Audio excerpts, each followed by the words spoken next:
Hi hello welcome back to my YouTube channel. അപ്പോൾ ഇന്ന് ഞങ്ങൾക്കൊരു ഹോസ്പിറ്റൽ വിസിറ്റ് ഡേ ആയിരുന്നു. അപ്പോൾ ഞങ്ങൾ ലാസ്റ്റ് മന്തിലോട്ട് ഇങ്ങനെ കാല് വെച്ചിട്ടുണ്ട്. അപ്പോൾ ഞാനും അനിയത്തിയും ഒരുമിച്ച് പോകുന്ന ഒരു ഹോസ്പിറ്റൽ വിസിറ്റാണ്. ആസ് യൂഷ്വൽ അഖിൽ വന്നിട്ടില്ല. അങ്ങനെ ശ്യാംചേട്ടനാണ് ഞങ്ങളെ കൊണ്ടുപോയിട്ടുണ്ടായിരുന്നത്. ഇനി നമുക്ക് ലാസ്റ്റ് മന്തൊക്കെ ആയതുകൊണ്ട് ഒരാഴ്ച ഇടവിട്ട് പോവേണ്ടി വരും. പിന്നെ ആശുപത്രി പോയി കാണിക്കുക എന്ന് പറഞ്ഞത് വല്ലാത്തൊരു മെനക്കെട്ട പരിപാടിയാണ്. ഞങ്ങൾ എപ്പോഴും വീട്ടിൽ പോയിട്ടാണ് കാണിക്കുന്നത്. ക്യൂ എന്ന് പറഞ്ഞാൽ ഒരു 1.5 ക്യൂ തന്നെയായിരുന്നു. ഞങ്ങൾ രാവിലെ ഒരു 7:30 ആയപ്പോൾ ഹോസ്പിറ്റലിൽ എത്തിയിട്ടുണ്ടായിരുന്നു. 8:30 ഡോക്ടർ വരുള്ളൂ. 8:30-9 മണിയാവും ഡോക്ടർ വരാൻ വേണ്ടിയിട്ട്.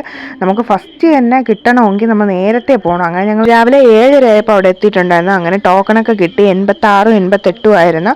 അങ്ങനെ പിന്നെ അതിന് ശേഷം ഞങ്ങൾ അടുത്ത് ടോക്കൺ വിളിക്കാൻ വേണ്ടി വെയിറ്റിംഗ് ആയിരുന്നു. 8:30 ആകുമ്പോഴേ നമുക്കവിടെ ടോക്കൺ വിളിച്ചു തുടങ്ങും. ആദ്യം 50 പേര്, പിന്നെ 10 പേര്, അങ്ങനെ 60 70 അങ്ങനെയാണ് വിളിക്കുന്നത്. അങ്ങനെ ഞങ്ങൾ അകത്ത് കയറി. പിന്നെ വെയിറ്റ്, BP അതെല്ലാം ചെക്ക് ചെയ്തിട്ട് അടുത്ത് ഡോക്ടറിൻ്റെ റൂമിലോട്ട് പോകാൻ വേണ്ടിയിട്ട് അടുത്ത് ടോക്കൺ വേണ്ടി വെയിറ്റ് ചെയ്തുകൊണ്ടിരിക്കുകയായിരുന്നു. അങ്ങനെ അത് കഴിഞ്ഞ് ഡോക്ടറിനെ കണ്ടു. പിന്നെ അത് കഴിഞ്ഞിട്ട് ഞങ്ങൾക്ക് ലാസ്റ്റ് മന്തിൽ സ്കാനിങ്ങിന് ഡേറ്റ് ഇടാൻ വേണ്ടി പോയി. അത് കഴിഞ്ഞിട്ട് ചടങ്ങൊന്നും തീർന്നില്ല. അടുത്ത് ഞങ്ങൾക്ക് ലാബിന് പോകണമായിരുന്നു. ബ്ലഡ് ടെസ്റ്റ് ചെയ്യാനും ഷുഗർ ടെസ്റ്റ് ചെയ്യാനൊക്കെ വേണ്ടിയിട്ട്. അങ്ങനെ അത് ടെസ്റ്റ് ചെയ്യാനൊക്കെ കൊടുത്തിട്ടുണ്ടായിരുന്നു. അത് പിന്നെയും 2-3 മണിക്കൂർ കഴിഞ്ഞിട്ടേ കിട്ടും. അപ്പോൾ റിസൾട്ട് പിന്നെ വാങ്ങിക്കാമെന്ന് പറഞ്ഞ് ഞങ്ങൾ അവിടെ നിന്ന് ഇറങ്ങി.